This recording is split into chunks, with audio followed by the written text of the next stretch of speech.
All right, guys, and we're live. What is going on? Luca LaPorta here, the host of TMG Podcast, episode 4. I'm here with the co-founder of the Milan guys, Mike. Mike, how's it going, man? What's up? Good to see you guys back again. Good. Perfect. And we have a very special guest today, Mikey from Italian Football TV. Thanks for being here, man. Really appreciate it. Thank you for having me on. It's a pleasure to be on. Awesome. Yeah, so we got a really good episode here today. There's tons of news, Milan. We were just watching the Coppa Italia final. Juve beat Lazio 2-0. Congrats to them. But so as you guys know, Milan-Atalanta 1-1 on Saturday. Atalanta have been a really hard team to beat, whether at home this season. A lot of teams couldn't do it. Juve tied them a few weeks ago. It wasn't a bad result for Milan, especially from coming back and scoring in the 88th minute. Andrea Conti opened the scoring for Atalanta, and Gerard Deulofeu, of a really nice assist from Lapadula, tied it up in the 87th minute. Really, really big result for Milan, snatching the point. In the Europa League race with Fiore and Inter. That point was needed because it kind of creates a little bit more separation and leading to the last two games of the season. Mike, I know you didn't watch the game because you had to work, but Mikey, did you catch Milan-Atalanta on Saturday? Yeah, I actually did catch the game. I saw the whole thing. Yeah, what do you think? Disappointing for Milan, to be honest. I thought Atalanta played a great match, and it was almost undeserved, the Milan draw. Looking at this as a third point of view, no bias over here, and yeah, I just thought Atalanta were more hungry, and Milan just weren't playing their game, and we've seen countless amount of matches where they play good, but this one wasn't one of them. They just weren't hungry the whole game, I think. Yeah, you know what? We didn't start very well. Atalanta kind of came out rare in the attack, and it seemed like we were startled by that. And also, the Montella went with the 3-5-2, the formation that the team hasn't seen before. So they kind of had to take a little bit of time to get into that formation. Deulofeu was playing as a striker beside Lapadula up top, and Suso was playing as a trequartista position there. So I think Atalanta kind of came out firing, and unfortunately Milan kind of weren't ready for that. But after the second half, they kind of came out a bit more calm. They were on the ball a little like more often. They weren't conceding possession as much. And Montolivo played a full 92. He was okay. Not needed in the starting 11, but he was okay. So yeah, again, really, really important point for Milan though. Even if it wasn't the most deserved point, sometimes you just gotta scrap results when you can, because it seems like it's been pretty repetitive this season that Milan have outplayed the team and haven't picked up points. So, I mean, sometimes it goes your way. But again, that point separates them because Fiorentina beat Lazio last weekend. So that point still brings us above Fiorentina and for the sixth place, which will bring whoever team gets it European football and the Europa League. I think it's late July the qualifiers start. So yeah, I mean, there's two games left in the season. On paper, I know it doesn't mean anything, but on paper, Milan have a easier schedule than Fiorentina and Inter. Fiorentina plays Napoli next Saturday, and Inter plays Lazio next Sunday. And Milan play Bologna at home on Sunday. So it's going to be an interesting race in the last two games. We'll talk about it a little bit after of like what the implications are and how everything was going to set up on this weekend, because there could be clinching happening this weekend. But yeah, Mike, what do you think? What do you think Milan's chances are? Going at home against Bologna. We haven't. Last time Bologna was at San Siro, they actually beat us 1-0 last season. What do you think our chances are we can clinch it here this weekend if we win? If Fiorentina drop points. So what do you think? For me, I'm thinking it's just more of like something the run is eventually going to have to end in terms of like the losing streak. So from my point of view, I think it's a matter of actually getting it done. It's an early game on Saturday. Just got to get it over with. Like, I know we've struggled with Bologna, but if you really want the Europa League qualification, you're getting it done this weekend right away. No if ands, or buts. You get the result, you get the 3 points, and that's it. You don't have to wait for the last day. And like I've mentioned before in other podcasts, like you don't want to rely on another team to have for your salvation or your qualification. You want to be the one who is earning it. So for me, they got to go all flat out. It's not going to be an easy task, but I think it's one after a certain amount of results. I think eventually a win's got to come out of it, and I think this is the perfect opportunity to finally snatch this winless streak and take advantage with it, and it comes with a Europa League qualification. Yeah, no, very true. And just to note, Milan's last victory was Sunday, April 9th against Palermo. Today's May 17th. Today's May 17th. That's over a month since Milan's last victory, which I think is a relegation side, which is sad because this is kind of the final stretch in the season. And, you need to find ways to get 3 points. Sure, it wasn't a bad result against Atalanta last week, but with these last 2 games, you have to find ways, especially this Sunday. Fiorentina plays on Saturday at Napoli. And Napoli is still playing for second place against Roma, so they're going to be playing their big guns. So it's going to be interesting. Mikey, Yeah. what are you thinking about this Europa League race, and what do you think with Fiorentina's remaining schedule, Inter remaining schedule, and Milan's remaining schedule? I mean, Milan obviously had the advantage over here. If they can't beat Bologna at home, Bologna's having a dreadful season. I think they're in 15th place or something, very bad from them. And they're playing at the San Siro. Milan have to show what they're all about here. And if they get this, like you said, they're going to clinch the Europa League playoff, which is something you need. I think they're going to – do I think they're going to get the win? That's the thing. They've been dreadful the past few games, and I've been criticizing them so much because they just can't – I feel like they can't get the job done, and I feel like they have to concede a goal for them to start attacking. But Bologna, I think, are even worse than Milan in form. Bologna haven't been playing the best. We know, they conceded 6 goals away from home against Napoli. Pretty bad from them. So I think Milan could secure the qualification. But they're gonna need a lot of work.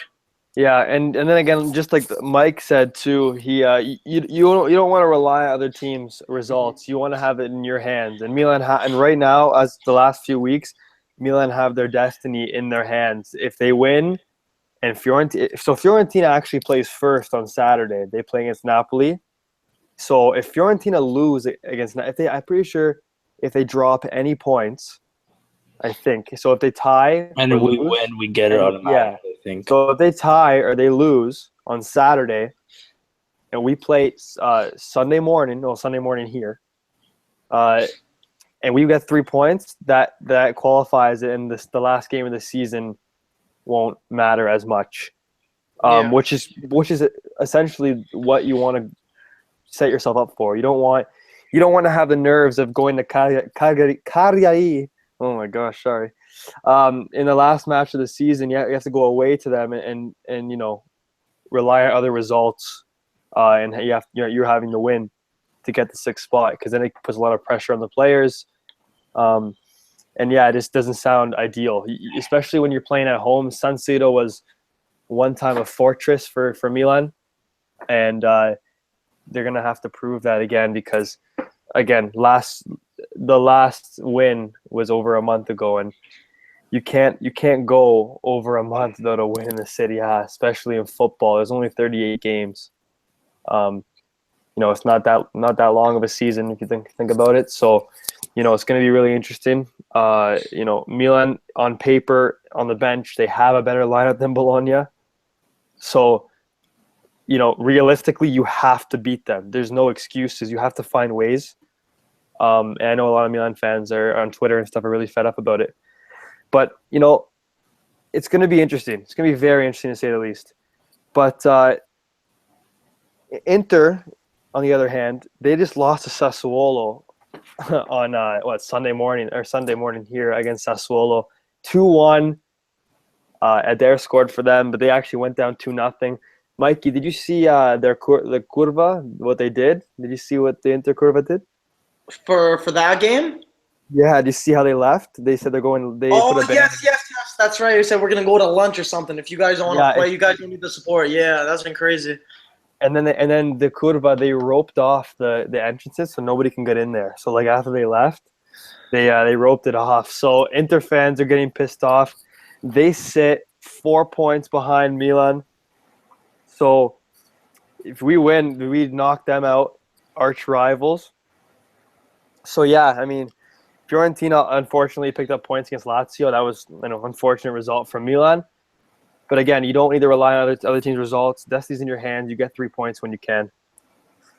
In saying that, there's been a lot of very important and positive news regarding Milan the past, let's say, 26 hours-ish, involving the mercato. Mike, why don't you break it down for us? All right, so we're gonna break it down like this. So as we know, I don't want to say about a month ago, maybe a couple of weeks ago, we know that Musacchio, however you guys want to call him, from Villarreal, the center back, was snatched up. I think the fees are around 18 to 20 million. So that was it's kind of common knowledge now.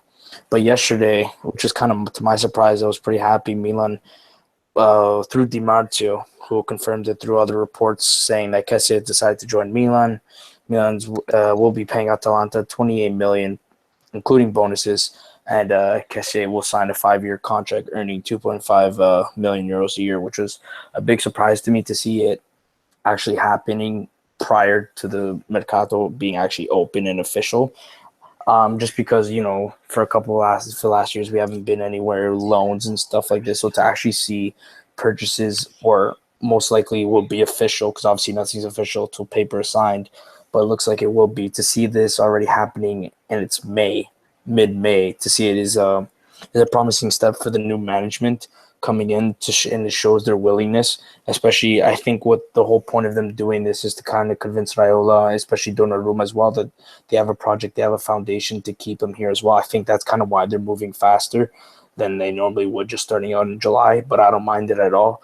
And also after that, just today, after already good news of a midfielder that we haven't seen at Milan for a long time, Di Marzio reported that Ricardo Rodriguez to Milan is basically a done deal.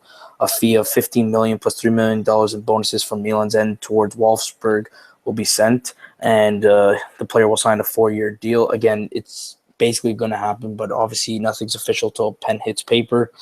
And that's also huge for us because a lot of reports, and it's kind of been obvious now that De Sciglio is basically going to be on his way out. Someone who's been underperforming, and bringing in a guy like Ricardo Rodriguez, who from a lot of people in the Bundesliga have rated highly, and someone who I know is a pretty solid left back, is pretty promising as well to help our defensive issues as well. So that's pretty promising. And finally, just before we started, the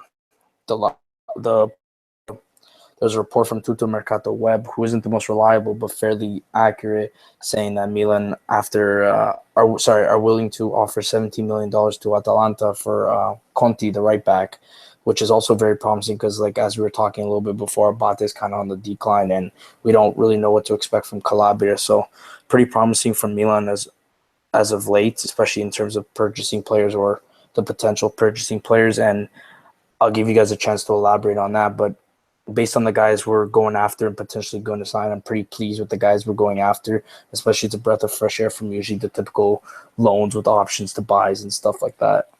Yeah, no, for sure. Thanks for breaking it down for us. With Milanisti, the last couple of years since Ibra and Thiago Silva left, they've seen, for dry loans, free transfers, loan with option to buy for mediocre players.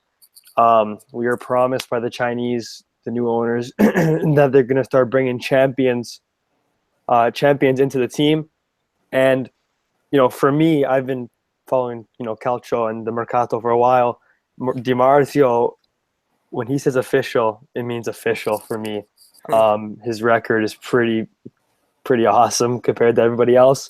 So usually when Di Marzio reports it, I tend to listen. He wouldn't say that it's a done deal if it wasn't. And I actually talked to one of his writers too, through direct message. He told me that Kessie, Musacchio, and Rodriguez, they're all kind of in the same. They're at the same stage. They're all pretty much done.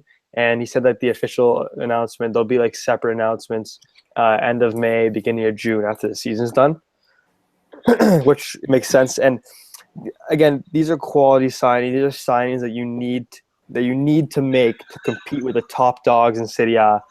Kessie is a phenomenal midfielder. We all saw how good Kessie was last Saturday against Milan when we were talking about it before. He pushed guys off the ball like it was absolutely nothing. He's a true box to box midfielder, something that Milan needs badly, and something we haven't seen since. To be honest, I couldn't even tell you. I couldn't even tell you who the former would be. I don't know. I guess I haven't seen it in a long time. Mikey, what do you think? Let's go back from yesterday. What do you think about the Kessie signing? Obviously not official, but it seems like it's going to happen. So, what do you think about Kessie probably coming to Milan? I mean, hopefully it's happened. Like you said, Di Marzio is pretty accurate. He gets a lot of these reports correct. But I think Kessie is going to be a great signing. He's one of the big reasons why Atalanta qualified for Europe and having a fantastic season this time. Like you said, he's great at holding the ball. He's quick. He has an eye for goal, and I think it's something that's Milan's been missing, because I feel like Milan's midfield has been very weak lately. We know Bonaventura has been out. Montolivo just came on, but we all know Montolivo is not the best midfielder. So having Kessie on, I think that he's young, he's hungry, and he's strong. Something that Milan's missing. So I think he's going to be a huge piece of this puzzle, and hopefully next year he's going to get a starting spot and starts playing good with them. Yeah, for sure. Hey, Mikey, are you just like a Calcio fan in general? You don't have a team? Yeah, I don't have any specific team. I tend to root for like the teams that are doing good right now. So I like Atalanta, and like I tend to root for the underdogs and stuff. Okay, but I don't have any specific so team. you just watch as a neutral then for everything? Yes, pretty much. Okay. All right, cool. So you want to see more competitive teams then? Oh, 100%. Hopefully Roma could snatch a Scudetto, but it's very tough. There's no way. They dropped too many points this month. I know. It's so close to. I know, it is so close. And you think if they would have got 3 points here. That's what I'm saying. That's exactly what I was complaining about yesterday. Yeah, it's whatever. But you know what? It's still sets up for an entertaining finish in City A, which is all the City A fans want. Wow, we're getting a lot of comments in the live chat here. Just a few Milan fans saying it's a must to win on Sunday. This guy from Mexico said that Forza Milan. This guy wants to know news on Niang. So Niang, since Mazzarri is leaving, Niang probably will not be returning. Will be returning probably to Milan. I don't think they're going to probably purchase him because Niang was a favorite of Mazzarri. So I don't think that Niang would probably stay there. I do think, though, if he comes back, he will be looking to sell him. I don't think he fits into the Chinese's plans. Like, if he didn't fit into Galliani's plans, he probably doesn't fit into Han Lee's plans. So, good question here. If you guys have anything else to say, just put in the live chat right here. We're looking. Let's talk about the next signing that that Di Marzio reported today. Ricardo Rodriguez. I have a friend who's a Bundesliga fan. He's a Bayern fan. I asked him in a non-biased way. I said, "How good is Ricardo Rodriguez?" I've only seen him a few times when he played in Europa League with Wolfsburg last year and stuff. And I also watched him for Switzerland. You guys have probably seen him for Switzerland if you guys watch like Euro Cup or World. I asked him. I said, "What's the real? Is he the real deal?" He basically told me that Ricardo Rodriguez is one of the best fullbacks in the Bundesliga. He's kind of like he's not as offensive as Dani Alves, but he's capable of moving up in the play, getting involved, whipping in a few crosses, and he's absolutely deadly from the free kick. He can score. He's banged in a lot of free kicks for Wolfsburg in Switzerland. Nice. So is it an upgrade over Mattia De Sciglio, who's probably on his way out after quote unquote being injured for the rest of the season, which I think is a ton of BS. Ricardo Rodriguez is 100% an upgrade. Inter actually had a pre-agreement with him like in February, and I guess he kept his word to Milan. I think I read today or something that he wanted to come to Milano instead, the red side of Milano. But yeah, again, a really, really good signing in my eyes.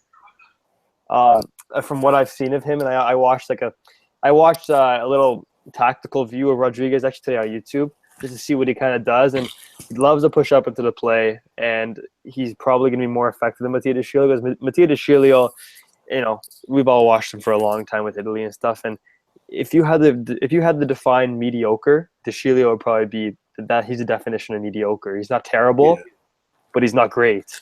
And I look at teams like Real Madrid and Juve, and they have really good fullbacks that can try and control the game.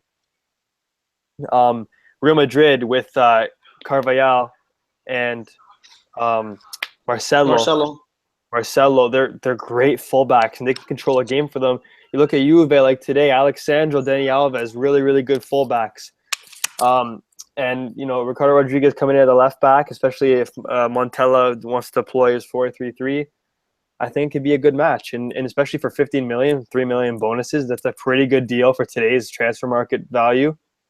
Teams are paying insane amounts for players. So 28 million for Kessie, 18 for Rodriguez.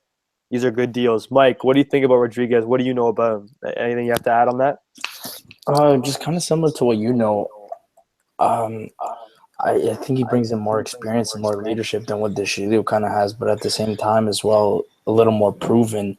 Also, a lot of people don't know he's actually pretty deadly from a free kick standpoint. He's pretty good at those, something with a Bonaventura we kind of lack since he's kind of our only option. But other than that, I think it's just more of a breath of fresh air, because to De Sciglio's credit, sometimes we say, he's more of a natural right back than he is a left back, which is fair. But at the same time, there's so many players who play out of position, and you got to produce regardless, especially if you're being given the captain's armband.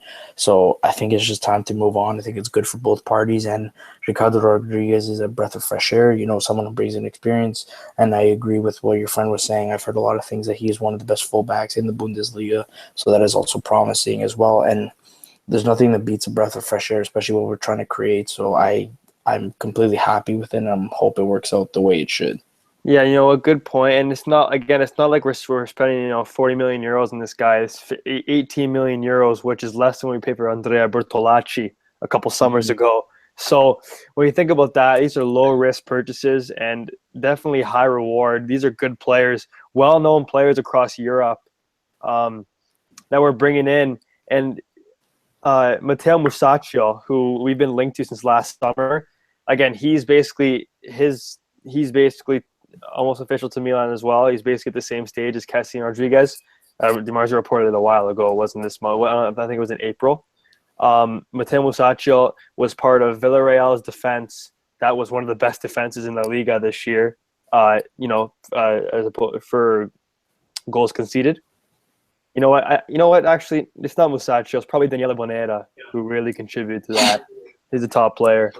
But Musacchio, I think I actually watched him. It sucks because one of the games I watched him was when he played against Roma, and Villarreal got smashed 4-0 by Roma at home. It wasn't really. I didn't really see any mistakes. I think Dzeko faked him out the one time, but hey, whatever.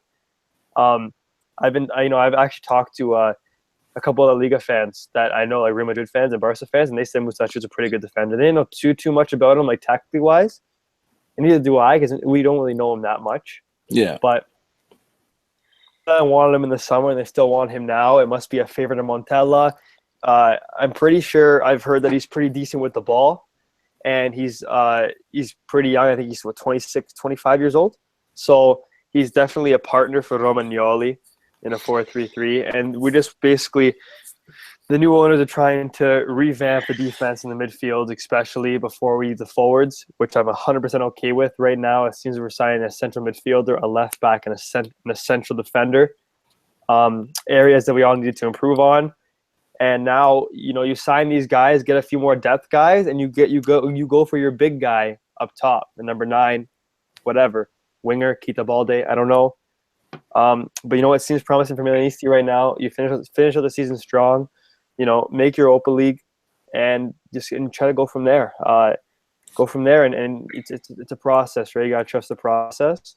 And no, it's just really looking up for us. Mikey, do you have, I know me and Mike talked about it last podcast. Do you know anything about Musacchio? And have you seen him play? Well, we heard about him actually before. He's Argentinian, so we heard a few things about from our friend. And I think Romagnoli is a great center back, and to have Musacchio there, Paletta's pretty good. Don't get me wrong, but he's aging. He's not the youngest guy. So to have someone like Musacchio, if he anchors back with Romagnoli, gets a center back there, then you get Ricardo Rodriguez on the left as a left back. That'd be awesome because that's where Milan I think are troubled the most. And if you build from there, if you build and they're all under 30, most of these guys. And if you build from there, and the Milan's attack is great, Delafo there. You got Lapadula if he plays him or Baca. We don't know the future.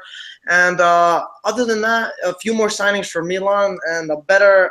And if you trust Montella and his ways, I think we can be seeing a better Milan next season. No, for sure, and of course, you want us to be competitive. Milan needs to have to understand that you're not going to go and win the Scudetto next year. Exactly. It's a process, right? And people say they don't. Oh, I don't want to make Europa League.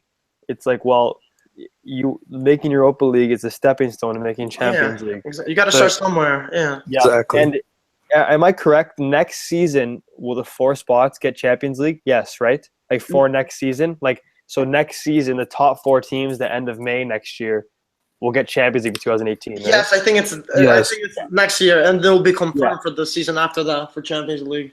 Yeah, exactly. So top 4 teams. So all you gotta do is be top 4, just like every other league now. So I mean, you can definitely get that because if you can compete, maybe some teams will go. Who knows? How good is Napoli going to be next year? We don't know. How good is Roma going to be next year? We're not sure because they have, Roma having if Spalletti leaves and they don't get a good replacement. Who knows? So it's going to be very interesting, to say the least. City is all full of interesting things. There's a really good chat going on in the live chat right now. Milan Club Serbia and a few other Milan fans. They're talking about what we should do for for in the attack for the mercato. There's been a lot of rumors with Alvaro Morata from Real Madrid. According to Sky last week, their price for him is around 60 million euros. We all know Yogalo Belotti. Torino wants around 100 million for him, which is pretty steep in my eyes. I'm not sure if anybody's going to pay that. Maybe there was that report that apparently Milan, I don't know how true it is, like a 60 million offer, and then like Antonelli, Gabriel, the backup goalie, and Kuchka. Yeah. To me, it's not bad because like you kind of get rid of a little bit of a dead wood at the same time. Pay 60 million for a great striker who was also Milanista and Belotti, but I don't know. I give the edge to Morata in my opinion. Yeah, I do too, and people will say we're kind of silly for saying that, but Morata's a really, really, really good striker. He can create chances on his own. And almost every game he started this year for Real Madrid, and Benzema was always preferred over him, but he has like 15 goals in like 16 games or something like that. So he's been really, really, really effective. We saw what he did for Juve, that he helped him get to the Champions League final that one year. He even scored in the Champions League final against Barcelona. So yeah, he's a really good player, and yeah, I mean, I think personally, I'd take for the price, I'd take Morata. Mike, what do you think? Who would you take right now for the prices that are rumored? So 100 million for Belotti or 65 million for Morata. What would you do? This is a tough one because I would prefer if money wasn't involved to get Belotti, to be honest. But Morata for the price, even though I don't think he's gonna go there, I don't think there's any way Morata would go to Milan just because he was at Juve, and I feel like I don't know, he respects that decision almost. I kind of think that, but that's 40 million difference. That's a lot of money. You can get another 2 quality players with that money, and Morata is pretty clinical. We all know that. But I think Belotti in the long run would be better just because he's so young now, and he's fighting Dzeko for the Capocannoniere right now. Yeah, and he's a Milanista. What else do you want? Yeah, exactly, and it's tough. I really love Belotti. I'd love to see him in a Milan jersey. He's a big Milan fan. Everybody knows. I don't know if you saw his old Facebook posts and stuff like that. But it's just tough because with the projected, apparently we're supposed to have 150 million to spend, and apparently we spent 60 of it already on Musacchio, Kessie, and Rodriguez. So we don't really have Guys, I overheard a little bit talk of Morata. Marco. This is Marco. No way he's not going to Milan. It can't happen. Maybe Belotti. If that Chinese money comes through, hopefully he stays in Serie A, but not Morata. Well, I don't know. See, I know you're a Juve fan. That's why you say that. But I had to mess around with you guys. You know that money talks these days. Oh, 100%. So Pogba went back to Man U last summer, so anything can happen. Okay, but Morata rejected Napoli in the summer too because he said that he couldn't go to another team after Juventus. He said out of respect for them. I forgot about that, to be honest with you. Yeah, you know what? But it seems like Morata's name has been coming up a lot lately, and and the fact that Mirabelli went to watch Atletico versus Real Madrid in the Champions League to go talk to Morata's agent. He flew out. He went all the way to Spain to do that. Maybe he went to go see yeah, he did, of course.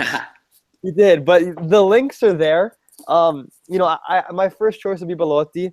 Aubameyang's name still kind of hangs in the balance. Former Milan guy.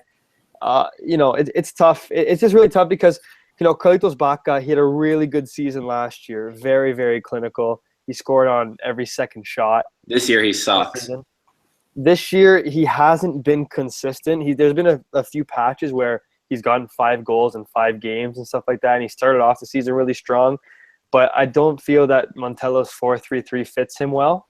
Yeah, exactly. In his playing style. Morata would work, but good luck signing him. If you do, it'd be definitely very interesting, but I just can't see it happening. No, and I keep that in the back of my mind too, and it makes sense with the Morata and the rivals and stuff like that. But I don't know, it just seems like anything can happen now in the football world. Just everything I've seen, anything can happen. And it's going to be tough because Milan do a lot of reporters and stuff and old coaches, they've said that Milan's problem is in attack with the hold up, with the link up. And Lapadula is a really good player that I want to keep, and especially if he's a super sub. But you need the number 9. You look at all the top teams; they don't have strikers. They have strikers that score 15, 18 goals plus a year. And the Chinese guy have to play copycat. Copycat to the other teams. You see the teams that do well have a good striker. You look at the teams like Bayern, Lewandowski, Juve, Higuain doesn't score in big games. Wink, wink. Real Madrid have Morata and Benzema. So it's just Papu Gomez, man. Yeah, Papu Gomez. That's all I gotta say.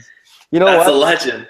Papu Gomez, what a dance, man! That's great. I know, amazing. That's all right, guys. I don't want to bomb you guys too much jumping in here, but here's Mike back. Okay, see you, Marco. Ciao. Yeah, we're gonna be wrapping things up soon, guys. So we're almost gonna hit the 40-minute mark. That's kind of what we're looking at.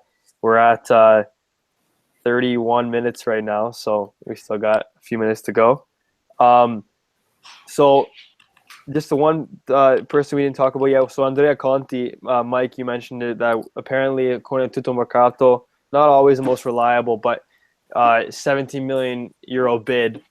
He would replace Abati and Calabria would go on loan. Mike, what do you think of that? Could you see Conti in Milan, in Montella's side next season, playing a crucial role? I think so, just because of the lack of absence we have in fullback. So, especially if Montella likes the guy and he's been pretty promising. I mean, he scored against us just this weekend, so it's clearly obvious the kind of effect he has. Do I think it's probable? Yeah, especially since I don't think his price is too high. Like, I think Tutto Mercato will have reported 17 million, which I don't think it's that steep. It's kind of similar to what we'd have to pay for Ricardo Rodriguez anyway, so they're in the same price range. The guy's young, and that's something we need. Abate as a backup. We said Abate is on the decline. Abate as a backup for right back, that's, I think, a more suitable role for him. And as well, he's more of like a guidance kind of guy and like a mentor for Conti as well. So I think it's a perfect scenario. And at the same time, if you bring him in, you're able to loan out Calabria, who will get more playing experience, more playing time.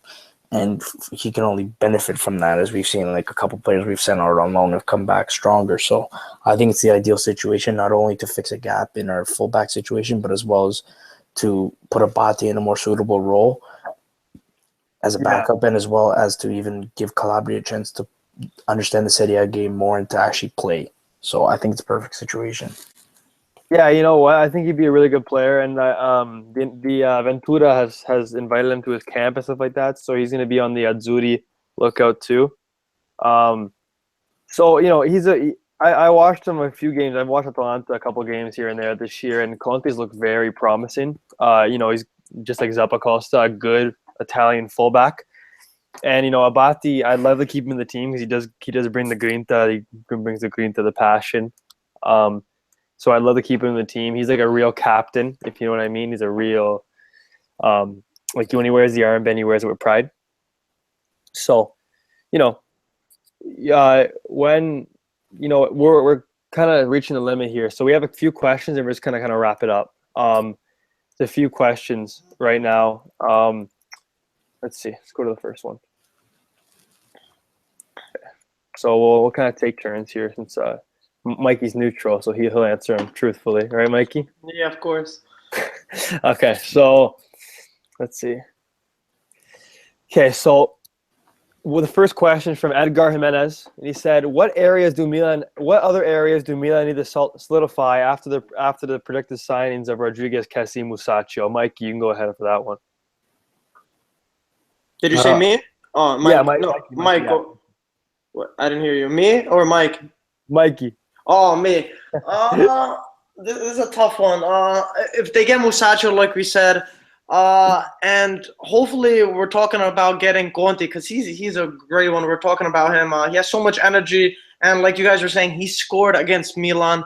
But he can also play as a fullback, like a right wing fullback, which is also amazing. If Milan can get another center back, that'd be a pretty interesting formation. Do like a 3-5-2 or something. But I think a striker is what Milan need. Baca doesn't look like he wants to even stay. Lapadula is not really cutting it. I gave him a lot of praise, but he's not living up to the expectations. And I feel like they need a new striker, a clinical striker, and someone that can help back. And not just a poacher like how Baca was, but someone that would run back and help with the midfield and defense and also know how to score goals. Yeah, I know. That's a good take. Let's go right to the next question.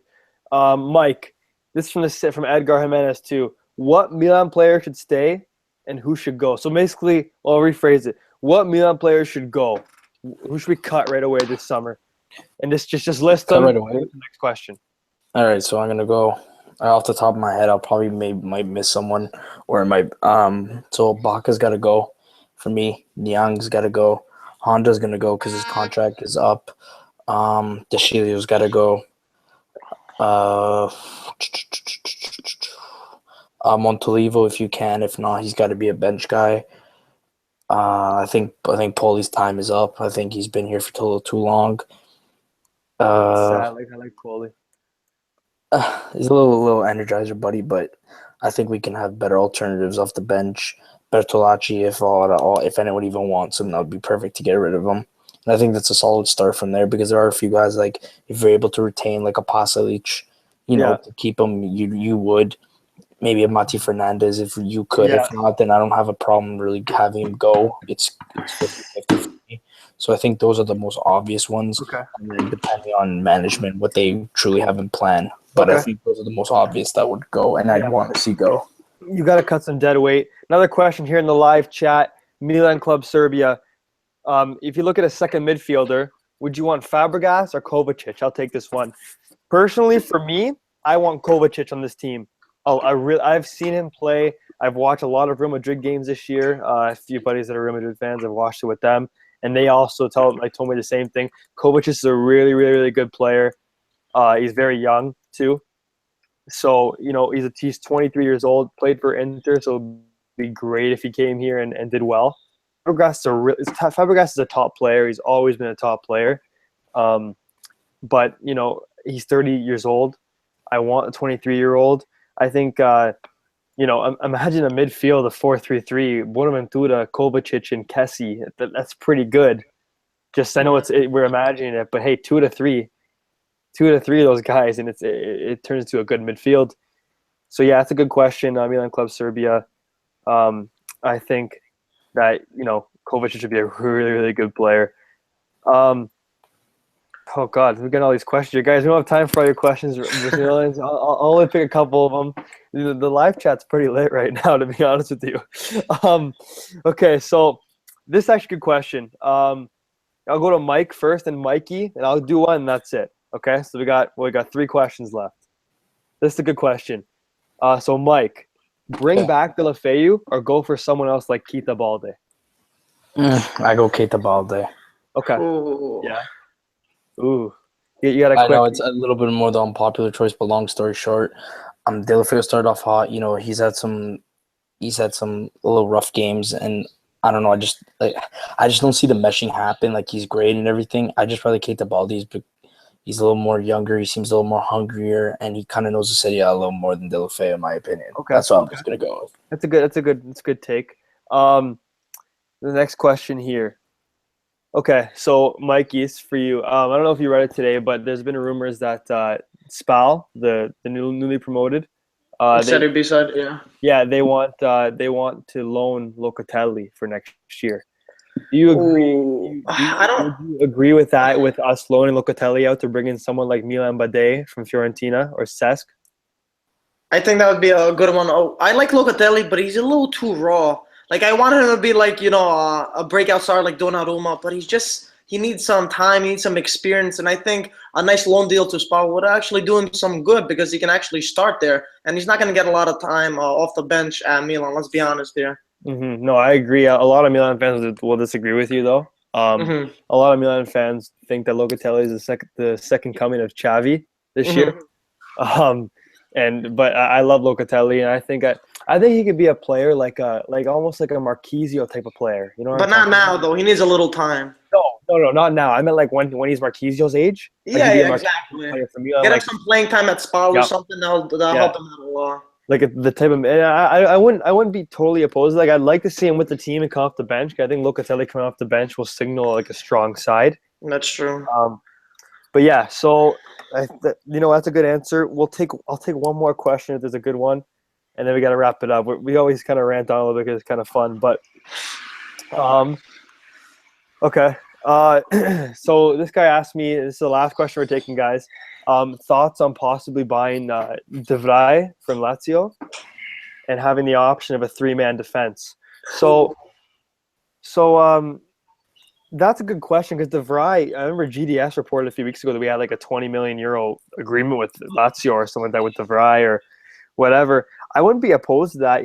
You can see with Rodriguez and even Abate or Conti, you can play, like Mikey just said, the 3-5-2. You can play that with Montella. Montella obviously doesn't hate playing that. He just did it last Saturday. You could see, I wouldn't even mind seeing like a three-man defense with Romagnoli, Musacchio, and like a De Vrij, with Rodriguez and Abate as the right wing. Well, not Abate, but Conti or someone like that as right wing and left wing backs. I won't even be opposed to that with Kessie and stuff in the middle with Suso, playing as the trequartista. That's not a terrible take. I actually would not mind seeing that. I don't think it's going to happen. I think if when the Musacchio one is completely official, I think that will be, unless we sound like a depth defender. I don't think we're going to spend 25 million on another defender if we bring in Musacchio. So that's a good question. But with that, we're going to wrap things up. We really appreciate everybody who tuned in. We're really excited to bring on, Mikey and Marco for a bit on the show. Hopefully next time you guys can kind of both be on, it'd be kind of cool. Yes, for sure. Yeah, I really appreciate you guys being on. Mike and I were really trying to keep consistent with the podcast. So yeah, we thank the viewers for tuning in, and it's going to be a really interesting last 2 weeks of Serie A in general. Just how we all like it. So yeah, it's been really fun. And Mikey, we thank you so much for coming on. Really appreciate it. The pleasure was all mine. It was really fun talking Milan with you guys, and hopefully they really bulk up next season and get a nice team so I can root for them whenever they play the big. Awesome. Yeah, perfect. And Mike, it's always a pleasure. other co-founder of the Milan guys. Thank you. And I just want to say again, Mikey, thank you, and Marco as well for your inputs. It was really appreciated, especially with the work you guys have done. It's kind of cool for us to collaborate and to bring you guys on here. It's like to spread communities and stuff. It's really a pleasure, I have to say. Yeah, it's awesome. Yeah, I definitely agree. It's very fun talking about it, and hopefully they secure Europa League qualification. Yeah, of course. Thanks for the support, Mikey. We'll tell Montella that the IFTV gives the support. We're all no matter what team we support, we're all kind of part of the cultural community. Yes, so it's really of course. fun collaborating. So thanks, guys. Really appreciate it, and we'll see you next week or whatever for episode 5. Thanks for tuning in. Ciao, ragazzi. Ciao. Ciao. Ciao.